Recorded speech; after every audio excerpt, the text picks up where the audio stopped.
Hi everyone, Dr. J here, and in this video we're going to talk a little bit more about the variogram. Now we've already seen several videos about the variogram, but I just want to go through some more details that are specifically related to geologic structures and how we think about the variogram in terms of understanding Earth processes. So here again is our spreadsheet. We're just going to keep coming back to this throughout the course. And we're still looking at these spatial models, spatial input parameters, and the variogram is one way of parameterizing a model for the subsurface. So you can see there's a difference here between a stochastic model of the subsurface and the input parameters which we're using.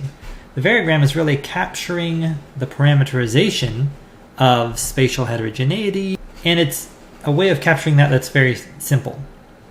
So again, just to dive in here, we're looking at models of the geologic models of the subsurface, and the question is, what does the subsurface look like? And specifically, how does one build a model that looks like what I think is there and constrained to the data? So we've got some data points. We want to build a model which is reflective of what we think is there, but there's different types of spatial observations or different types of spatial structures that could all fit the data, the observations that we have available. And we want to account for that uncertainty, but we also want to account for it in the context of what we already know about the subsurface and structures and how geologic materials look like and behave. So this is just an example where perhaps there's two different geologists who are interpreting two different types of geological structures, both of which actually fit the limited data that we have. So there's different ways of parameterizing spatial uncertainty. We can use a variogram. That's what we're going to talk about right now. There are other types of models that are shown here. We'll talk about those in other videos. Now there are limitations to these methods, and that is that you're limited by the assumptions of the method. So for example, the variogram is not great at modeling structures and nonlinear trends and things like that. You need to really model structures directly rather than trying to account for them statistically. So let's jump into the variogram, and at the very simplest level, the variogram is related to autocorrelation. So just in one dimension, for example time, or one space dimension, you've got some signal, and depending on, again, as our basic assumption says, closer observations in time or space tend to be more similar. And so if you make a plot of an observation versus a lagged observation, so an observation some distance away, they will tend to be correlated for small lag distances, and they might be uncorrelated for larger lag distances.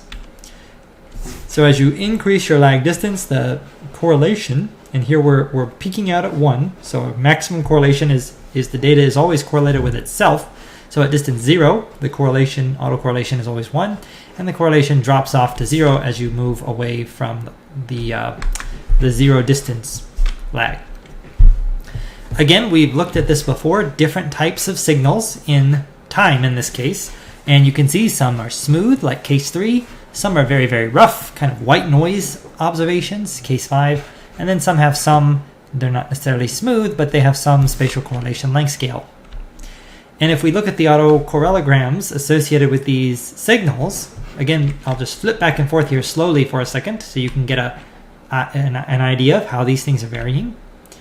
You can see that signals that tend to be very smooth also have very smooth correlograms. Case 3 here.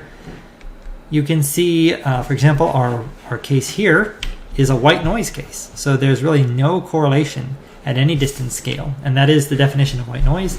And the other models have various levels of correlation at different distance scales. Now in space, that was in one dimension, typically time. In space, we need to think about more than one dimension, 2 or 3 dimensions. And so the lag, the difference between two measurements in space, is actually a vector.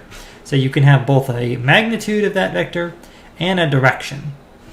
Now, sometimes we can actually simplify this down to be just a magnitude, and we kind of ignore the direction. We assume it's the same in all directions. That's a simplification. You can have different correlation length scales in different directions. And we'll see an example of that here in a second. So just summarizing what we've already said, if we look at autocorrelation, it always has a maximum of 1 and decreases to 0 away from 0 lag distance. Now here's some 2D autocorrelated examples for two different types of spatial structures.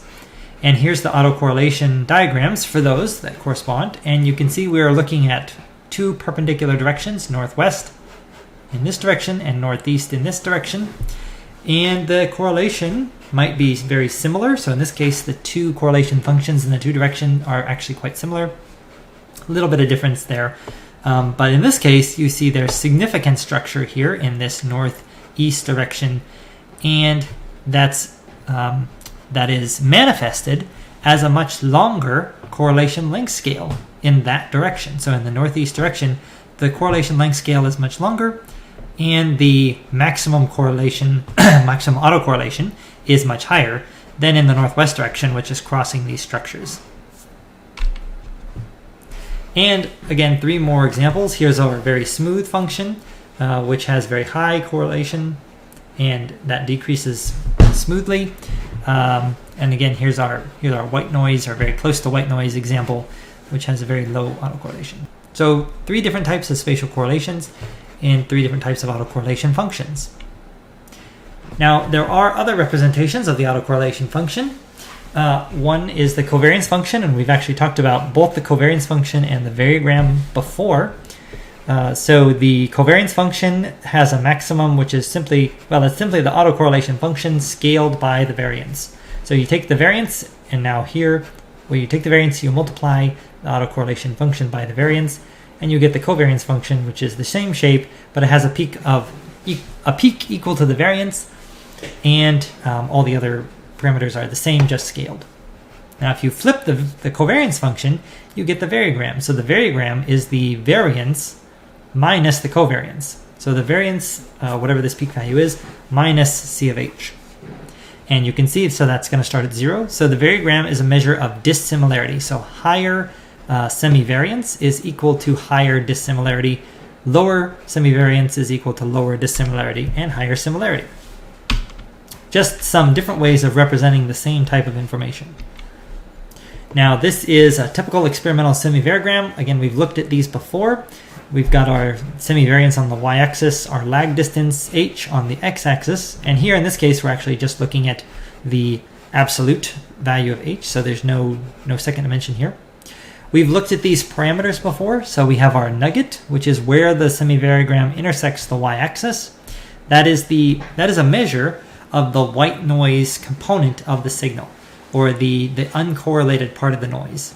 Unspatially correlated, I should say. The CIL is the maximum semivariance, so the maximum amount of dissimilarity. You can think about this as there's no more differences between data points than the CIL, on average. And the range is the point at which the semivariogram, reaches the CIL value. Now, this is kind of an idealized case. In real data, you might have some kind of some additional values which are higher than the CIL, but the CIL is kind of the average maximum expected variation. So we have the range and how it varies with direction. We have the nugget.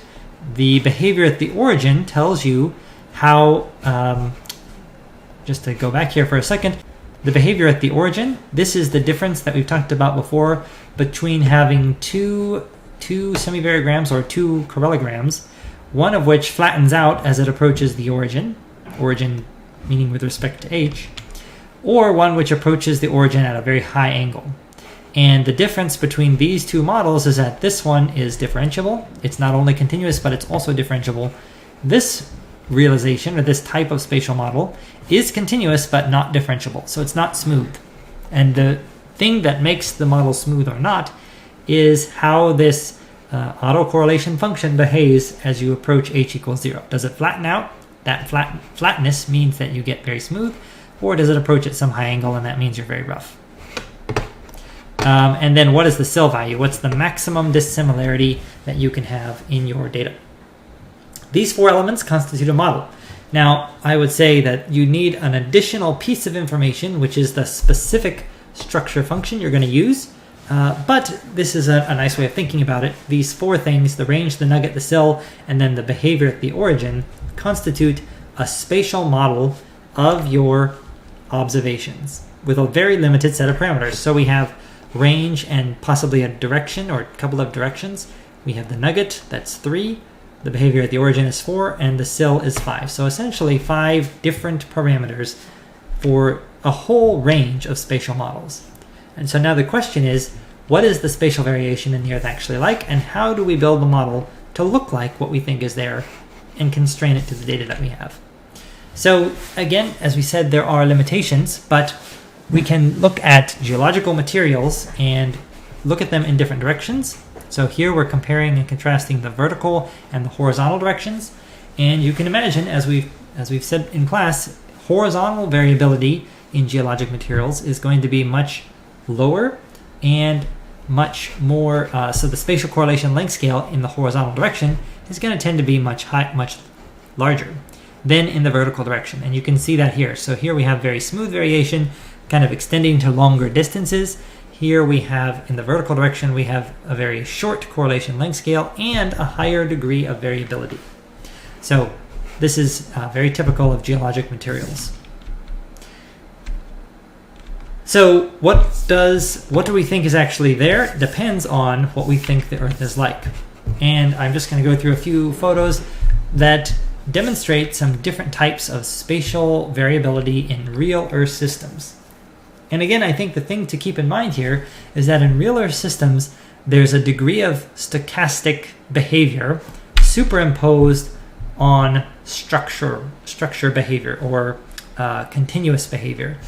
So you might have, these are carbonate reefs, you might have a certain structure or pattern associated with carbonate reefs, but there is a degree of randomness associated with that as well. And you can see this both in modern systems, like carbonate reefs or atolls, as well as in paleo systems. So again, there's some overall structure, and then superimposed on that structure is some degree of randomness or variability. And so what we'll end up doing is often combining approaches where we're using physical models to get kind of the overall structure or the overall pattern, and then we're using geostatistics to try to characterize the stochastic nature or the stochastic component of the system that we're looking at. And whether that's atolls and carbonate reefs, for example, in oil systems, or whether that's sandbars and channels and deltas and river systems in hydrogeology, or whatever the case may be. So I'm going to wrap up there, and I will see you in the next video.